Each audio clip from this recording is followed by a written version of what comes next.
What's up, Rasslin fans? Listen to me. We're not going to take you in the ring. We're going to take you to the streets, the hood. Well, let me tell you something, man. I'm a new breed of black man. The Black Rasslin Podcast. Rasslin from a nigga perspective.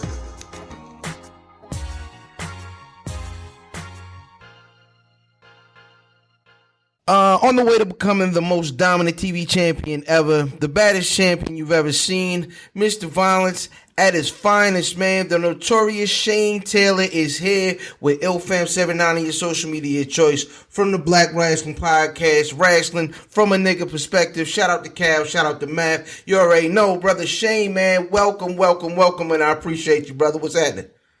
Appreciate you having me on, man. I'm happy to be here. That's what's up, man.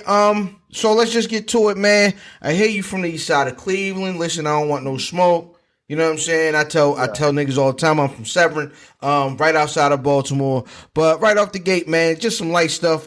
East side of Cleveland, is that where all your like sports loyalties lie? You know, Cavs, Indians, that sort of thing. Gladiators, the whole nine. Cleveland State. You know, obviously you got to go down there with interior on the Buckeyes. You know what I mean? It's all Ohio. But, man, it's Cleveland everything. I'm Cleveland till I die. Anybody that's really from there or really reps there will tell you the exact same thing. So, and I think that's part of the bond that the city has with its people. You know, anywhere you go, if you see somebody else from Cleveland, know somebody else from Cleveland, there's a bond there that's different than any other city. So, yeah, man, Cleveland till I die. That's what's up, man. So how do you feel about Baltimore as a football city? Baltimore, I like to call them the old Browns, you know what I mean? Because that's what y'all are. So, you know, that's when people are like, hey, where are your Super Bowls? I'm like, oh, in old Cleveland, you know what I'm saying? And we're the old Browns. But I mean, you can't deny what it is you guys have been able to do and what you've been able to produce, whether we like it in Cleveland or not. You know what I mean? Like, to have guys like Terrell Suggs, Ed Reed, Ray Lewis. You know, obviously you got Lamar Jackson right now balling. You know, weird. Who was it that was talking about his hands being the same color as the ball? I think the guy, some guy from the Niners, San Fran's broadcasting team. Right. So then you get him like going and trolling them the next week by wearing white sleeves. Like stuff like that is hilarious to me. You know what I mean? Like, okay, cool. You know what I mean? That fits under life is wrestling. Right. And you know what? The older I get, the more I see it, and the more I go, okay, now I know how to navigate through all this. You know what I mean? Absolutely, man. The irony is, one of the guys on the show, brother Math, is some sort of Pittsburgh fan, football wise. I'm a Cowboy fan. I don't even think Cal watches football. So we're only Baltimore because we're local, but we definitely not Raven fans over here. Shout out to them niggas, by the way. So also with Cleveland, man, you a Big Bone Thugs guy?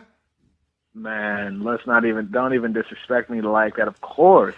Of course. Why would I not be? It's, you know, Bone Thugs was the playlist of my childhood. You know what I mean? Like, it was everywhere. The crazy thing about it is, at least for me, I don't think we knew how global and how big they were. You know what I mean? Because everything we thought of as kids was Cleveland-centric. You know what I mean? So right. When you go, and now I've got the ability to travel all around the world, and, you know what I mean? I'll be on a train in the UK and listen and hearing someone's earbuds, and, you know, East 1999 is playing. I'm like, how the hell do you know about, you know? Right. You know what I mean? Like, how, what? Or I'll be, you know, in Jamaica and hear, you know, Mo Murder. I'm like, yo, this is crazy. You know what I mean? So to have our city represented like that on a global scale is fantastic. Shout out to the other guys doing it as well, guys like MTK, who always put on for the city as well. You know, fighters like Stipe Miocic, you know, UFC heavyweight champ, doing it big. So just more power and mad respect to anybody that's putting the city on like that. So I've seen you talk about DMX in your pre-match ritual. something to kind of get you hype. Is there anything else that you throw on the old playlist? Do you mean get you in that mode? Recently, and I don't know why it hits different for me now than it did when I first listened to the album, but off of 444, the song Bam, to me, that, you know what I mean, like, that's for the last few days, I've kind of had it on repeat. Like, it's just such a declaration of, like, look, this is what I'm trying to do, and this is the guy that I am, and this is who I want you to focus on going forward. But at the end of the day, don't forget, this is me too. Yeah. And if you make that mistake, you'll quickly understand why, you know, you should never take me lightly. You should never think that just because I'm progressing as a man that I can't do what I need to do when the time comes. That's perfect.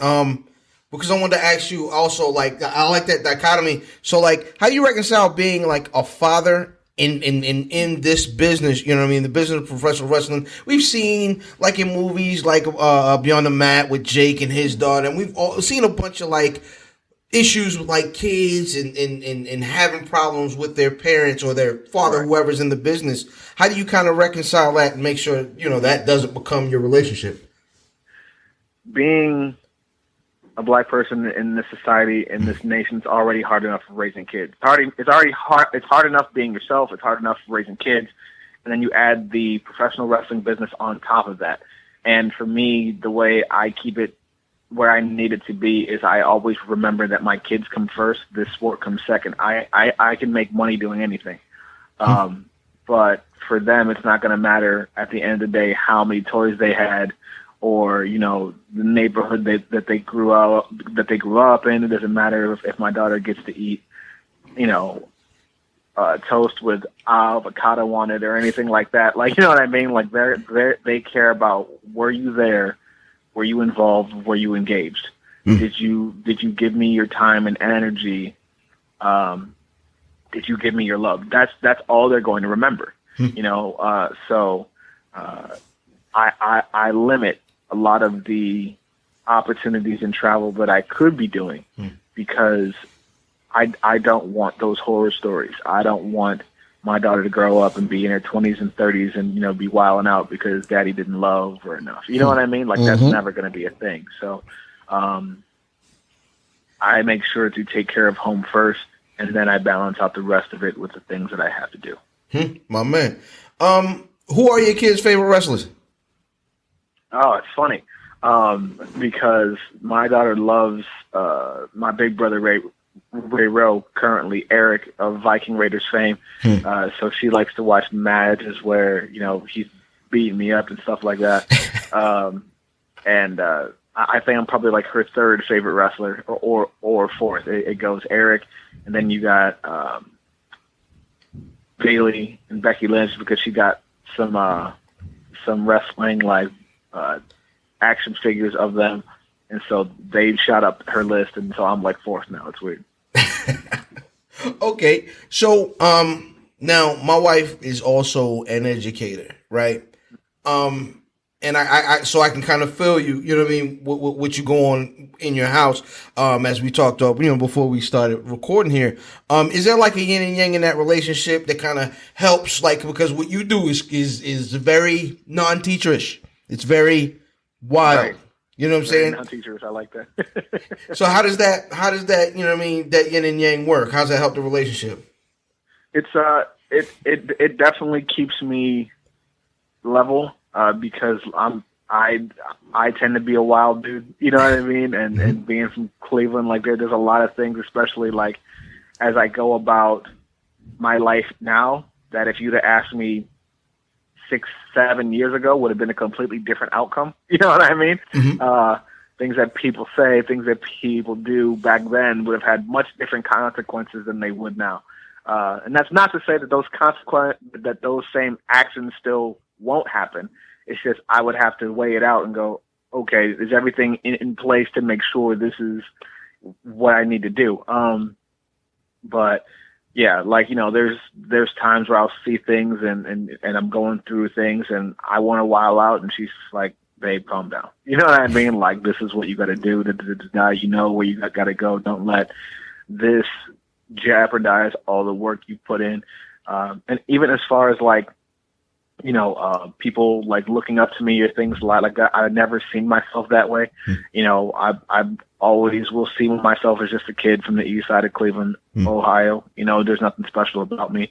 It's just hard work and determination and having the right people around you. But so it's very hard sometimes for me to accept praise or to get messages from people that are like, hey, you inspired me to do this, just because I don't see myself that way. And, you know, she'll be the one to kind of remind me like, hey, like, babe, you have people like, if Muhammad Ali, you know, rest in peace, if he had sent, or if you had sent a message to him, you know, how would you expect him to respond? You know what I mean? Like some people see you like that. You have to understand that that's just, you know, and that could be a bad analogy, but just saying that they're like, they see you differently than you see yourself. So learning to accept that and learning to move in ways that make sure that I stay in a positive light for people is paramount for me, and she's a big part of that. And also, I mean, that train of thought kind of has to start with a good base. So talk about like your parents and like your upbringing in Cleveland, East Cleveland, to be specific. I mean, growing up in Cleveland, there's a million ways for kids to fall through the cracks. You know what I mean? My mom was a teacher. She died when I was 12. And so my dad, you know, and they were going through their stuff, but I went to live with my dad when I was about 12, 13. And,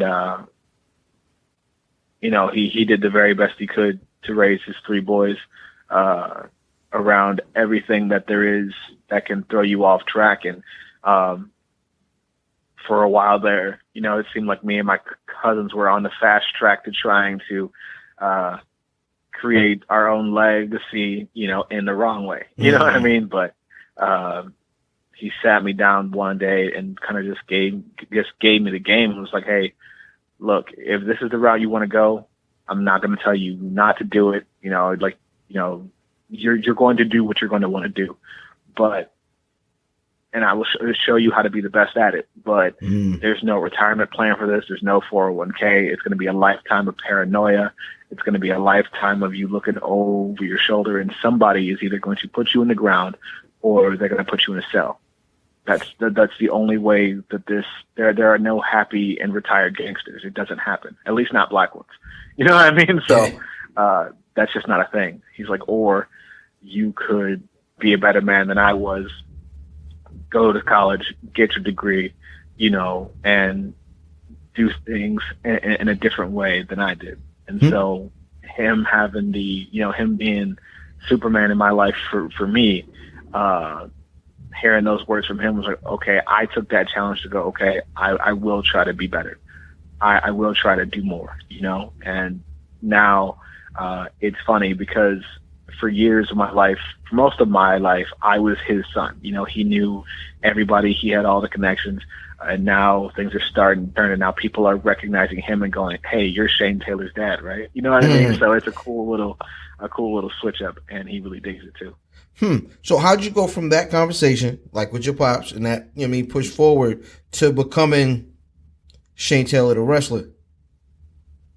A lot of good people around me, you know, guys like J-Rock from Cleveland, Ray Rowe, as I mentioned earlier, guys like John McChesney from Erie, PA, Bill Collier, who I want to say is in New York right now, and a bunch of people, guys like Luke Hawks as well, from New Orleans, you know, and Lamont Williams from Cleveland as well, guys that have surrounded me and have seen talent in me, and have allowed me to learn, grow in the sport, and put me in positions to be successful, even when, you know, other companies and promoters and all that were trying to tell them not to. They did anyway, and now we see the result. You know, one of the best performers in the world, one of the most consistent performers in the world, stay putting on matches of the night, matches of the year, with no matter who's in the ring with me. And so making that transition, especially coming from a sports background, you appreciate your team. You appreciate the guys that are willing to put their neck on the line for you. And when you're successful and when you get to prove them right, that gets us to moments like this, points like this, and be able to tell stories like this. So you mentioned the sports background. What sort of sports background do you have? Been not competing, but been training boxing and stuff for the last 30 years. Football, All-American, all-state wrestling, amateur wrestling in high school, college, track and field, shot put, disc, 100 meter, so a little bit of everything. Played, baseball when I was a kid too. So, just a little bit of everything. It was important for my dad to make sure we weren't just, in the house or running the streets, that we had structure, and we were doing things with our time, and we were dedicating ourselves to something, having some sort of passion, because a lot of bad things just come from idle thoughts. You know what I mean? So, yeah.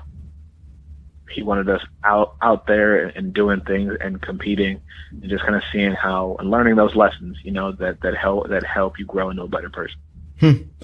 Okay, so speaking of improving, man, I've noticed I've been going through matches and whatnot and promos, and prep for the interview here, and I've noticed there was a drastic, you trimmed up severely. You know what I'm saying? Was there was there any reason specifically for that? Or was it just trying to get better, everything? And how'd you do it? A little bit of both. In this sport, a lot of people want to stereotype and box in, especially black wrestlers. Mm-hmm. And being a larger black wrestler, that limits even more what people see you as, and what your ceiling can be. Mm-hmm. So I don't want there to be any reason at all why people can't think, okay, he's the number one guy. So that was mostly what that was, going, okay, I see where my cap is if I just stay this side.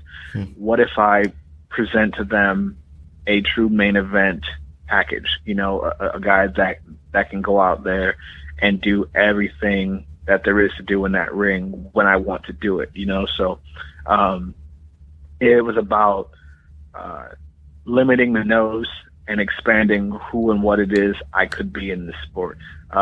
Still very healthy, never had high blood pressure, never had any of that, none of that stuff. So it was mainly just to say, I'm not going to be in this box. I'm not going to just be what you say I can be, or stay on the platform that you think I should stay on. I know where I want to be. I know where I can be. And that's at the very top of the sport. And it's not a secret, it's just drinking a lot of water, eating healthy, working out, and it's all just willpower and making smart choices. And of course you slip now and again, especially around the holidays and stuff, but just staying dedicated to that, that's really all it is. That's what's up, man. There's a lot going on in the world right now. Hold on. I just got a question directly from Brother Math. Now this is Math verbatim. He says, ask that nigga why he hit Keith Lee like that.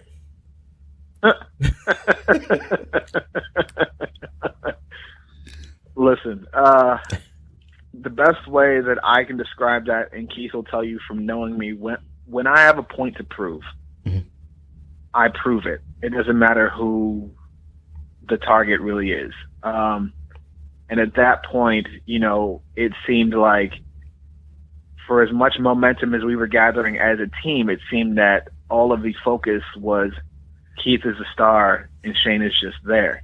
When in reality, I'm half of this. Right. And if people don't see that, then if you're the guy that they're saying has all the potential, and you do, and you have all the star power, and he does, then I need to beat you in order to show that I am just as good, if not better. So that was the reasoning behind that, and we've talked about that since then. He understands. And to be honest, if the roles were reversed, I would have expected to get hit in my mouth too. You know what I mean? So, so it goes both ways. No, so speaking of Keith Lee, man, how was it tagging with him and then watch both of you guys move up in your careers, but different directions, but both of y'all moving like forward? Fantastic. When we formed the team, our goal was to both get jobs in this sport and prove that, it doesn't matter what people say or what they think the prototype moneymaker is in this sport. We can make cash and be stars looking the way we do and performing the way we do. And now people knew that when he got signed, and now those that didn't, especially after Survivor Series weekend, they understand it now too, what everybody else knew. And the same for me, people who knew about me and knew what I could do, the things that I'm doing now aren't a surprise. They're the things that they go, yeah, we knew he could do this. We knew he could perform like this. We knew he could talk like this. We knew he could do all these things. We told you. You know what I mean? So none of this is a surprise. This is just business as usual for us. What happens now is other people get to start trying to jump on the bandwagon, so to speak, and this gets to be a ride for them. But for us, this is things that we knew 5 years ago, that we knew 6 years ago. So this is just now our time to be able to put it on a worldwide stage and show everybody. A great deal of what we do, especially with Black Wrestling, is to kind of give a Black perspective on the business of professional wrestling.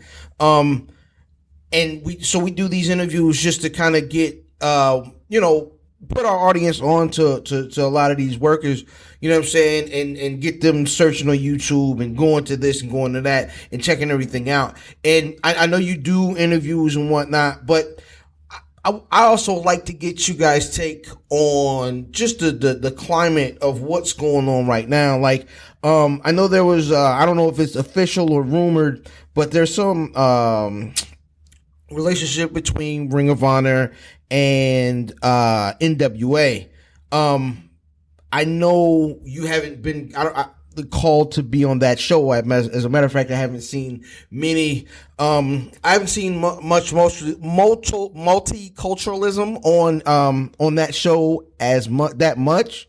And speaking of which, man, what were your thoughts on that Cornette thing a couple of weeks ago? All right, so let me address the Cornette thing first. Okay. It's funny how people rationalize things, especially when it comes to actions taken against Black people. You have, and I know the guys at NWA now, and this is not their belief, at least I don't think, but the NWA historically hasn't really been really accepting of a lot of Black people. I know there were a lot of Black stars there, and people were like, well, what about such and such, or what about such and such? Yeah, but we're talking about the climates that they had to perform in. Yeah. You had segregated locker rooms. Guys were relegated to staying on the mid cards, unable to really crack into the top tiers. You had a lot of mannerisms, walk, talk, the way of going about things. A lot of the culture taken by other stars and marketed, as their own, which allowed them to be millionaires and stars. Same thing with Elvis, right? Mm-hmm. You're able to take what we do, make it safe for the masses, and then sell that. You know what I mean? So it's like Black culture, but guilt free. If that makes any sense. Absolutely. And that was the vibe for a long time there, and the ability to say whatever you wanted to whoever you wanted.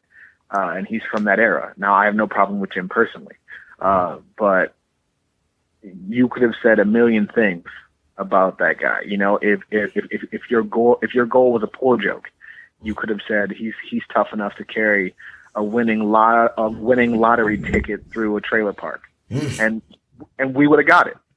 You know what I mean? 100%. Like, it would have been like, oh, okay, yeah, like you would have to be pretty ballsy to do that. You know what I mean? Because somebody will get you. I understand that, but he's tough. He's tough enough to ride a bucket of chicken through, wherever he said. You know what I mean? Like, really?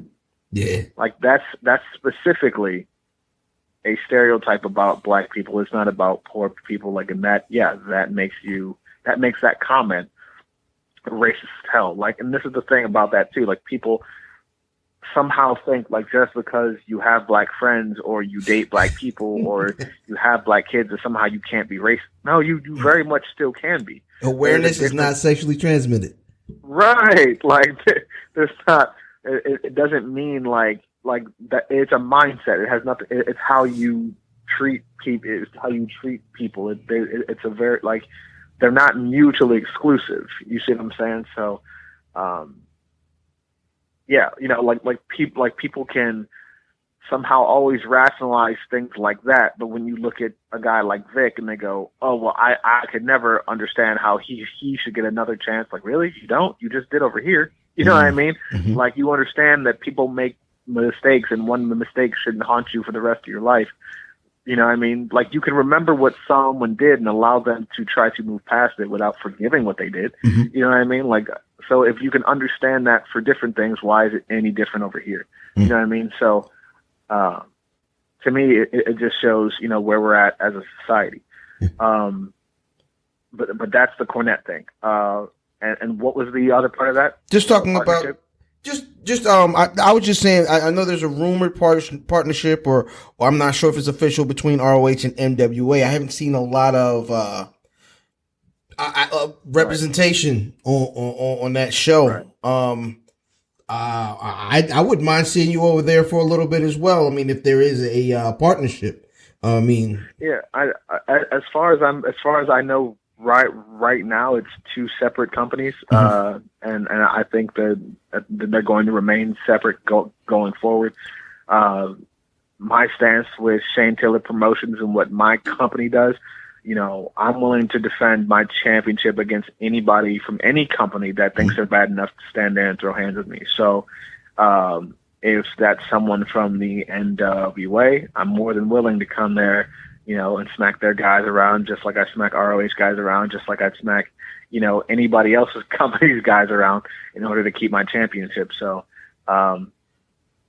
I can't speak to, the people that they're going to bring in or, who they hope to bring in. But I know, in this climate, in this sport, the ability to showcase black talent and put them in a position to be successful and to be marketable and to do so without having them fit into the normalized wrestling and societal stereotypes is paramount. That's why I love what I get to do so much with Shane Taylor Promotions and my partnership with ROH, because we get to showcase that.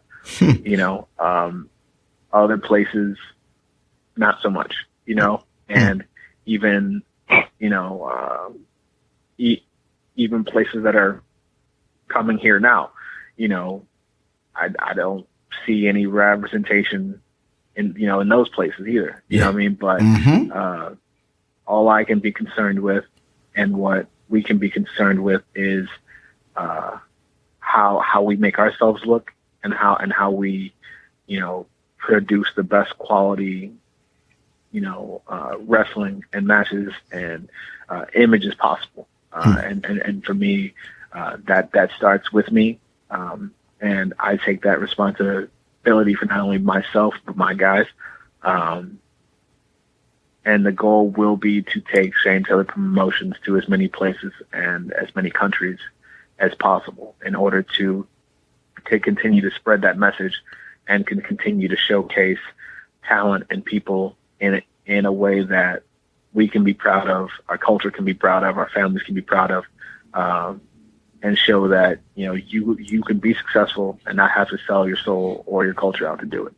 Okay. So I read somewhere, and I'm not sure if it's legit or not, but it said you have a legit degree in business management. Yes. And how does that help with what you do, in general as a wrestler also, but with Shane Taylor Promotions? Well, it allows me to sit down at these tables and negotiate these deals with a degree of skill and business acumen that most people aren't used to guys like myself having. You know, they're used to talking to employees, you know, but then they talk to their business partners differently. Now they have to talk to me as a as a partner. Excuse me. They have to. You really have been listening to 444 lately. Oh, of course. I mean, but this is something that was instilled in me, you know, earlier. And this whole game is a chess game, you know, and they never see guys like me coming until it's too late. You know what I mean? So it's very easy to underestimate, you know, guys like me. So they have to look at me and treat me and talk to me differently. And from negotiating merchandising deals to promotional stuff to compensation for competition, the whole 9 yards. It does me wonders to be able to sit there and see things from a different perspective, to be able to know what my worth is and weigh it out, not only against them, but against their competition as well, because Shane Taylor is an asset that you want, you know, for your company, not against your company. That's amazing. Another issue that's been big lately has been the ACH thing, right? I saw an IG post that may have been in support of the brother. What were your thoughts? I think it's clear that, you know, on the T-shirt thing, just about everybody was behind him, you know, and the unfortunate thing about a lot of this is, you know, I think the original message of what he was doing and why he was trying to do it got lost in the shuffle of everything else. You know, his personal feelings about other people are his feelings. I can't speak to that. I know him to be a friend of mine, and things that he's taught me and the person that he is, the competitor that he is. He truly loves the sport. He truly loves doing what he does. And I don't think there's anything that he's trying to do intentionally to harm that. Who knows what he's going through personally? Yeah. You know, he knows that he can reach out to me at any time. But, you know, whatever it is that he's got to work himself through, I know he has the ability and the heart to do so. And as far as all that goes, you know, we'll see what his next chapter is.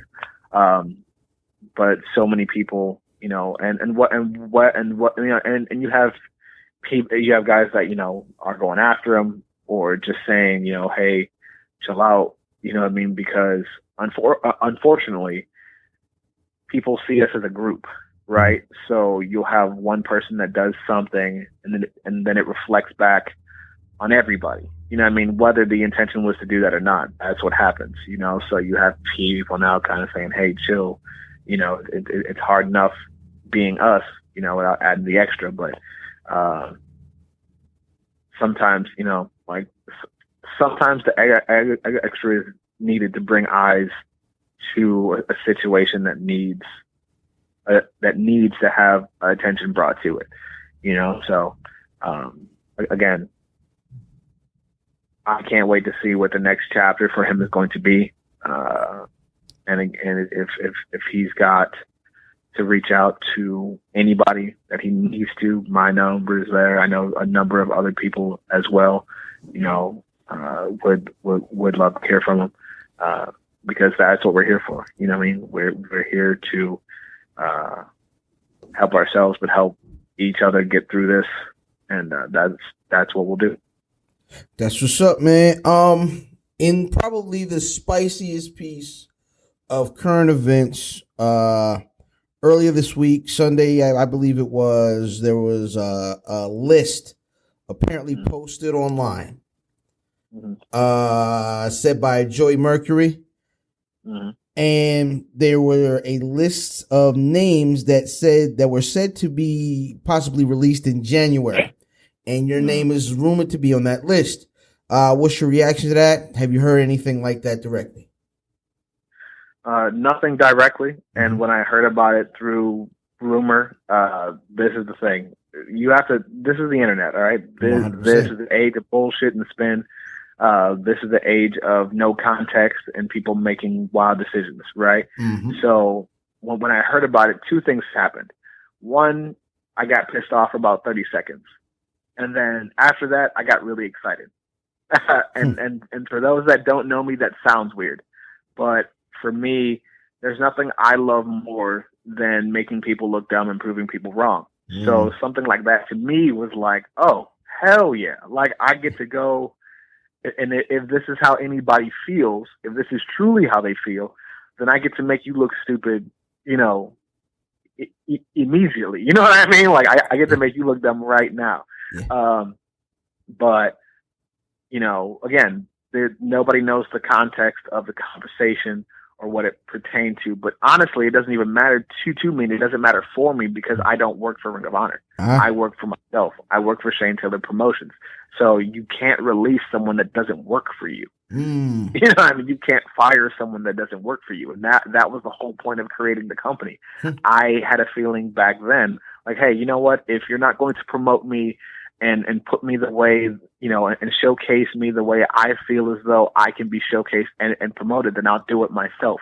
But you don't then get to control my career. I control it. So I own my name, I own my image, I own my likeness, I own all of that. So, if at the end of this year, Ring of Honor doesn't want to continue the partnership with Shane Taylor Promotion, then that's fine.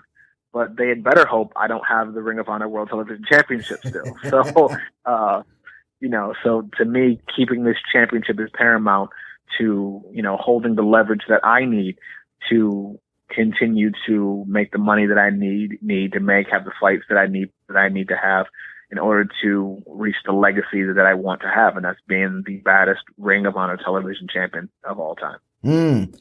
Speaking of which, man, you got Dragon Lee at Final Battle this Friday in Baltimore. Brother Math and myself will be in the house. I see you was training with Brother Rodney Mack. How'd that come about, and what should we expect from the match?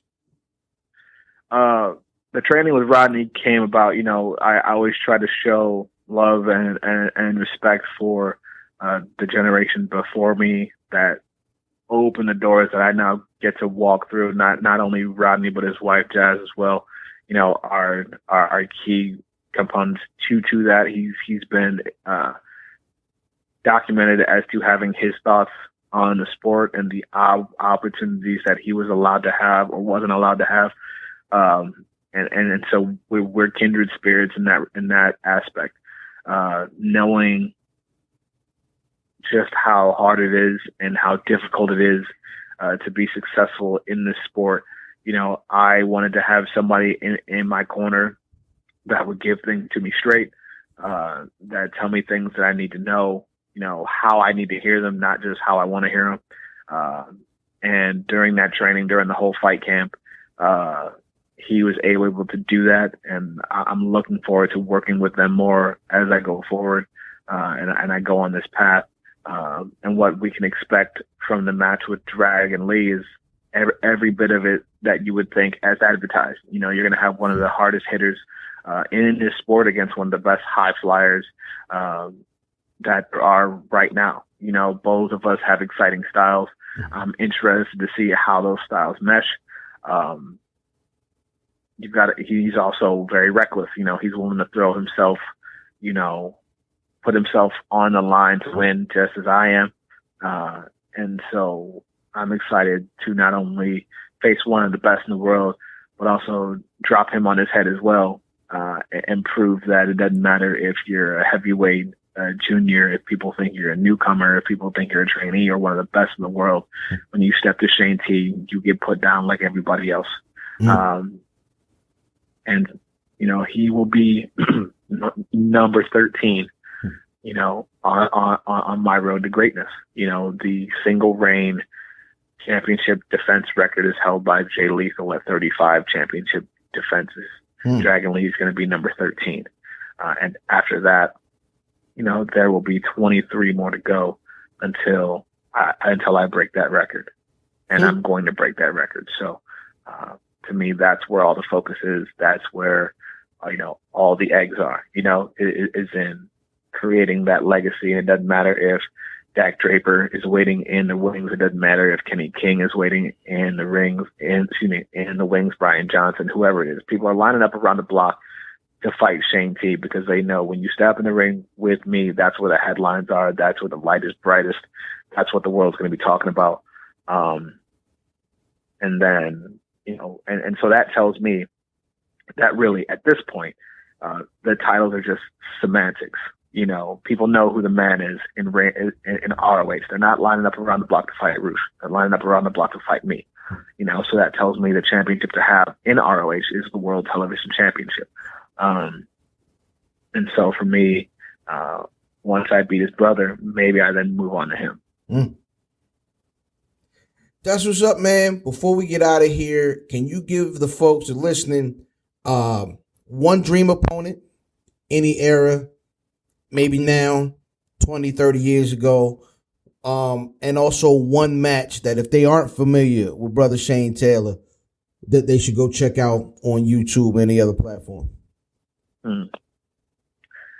I would have loved to have fought The Undertaker at a WrestleMania, him being one of the, truly inspiring, not only performers, but big men of his era and the era after that, to be in that environment. Cause I'm a guy that thrives off of the energy of the environment, whether it be supportive or hostile, I need that energy.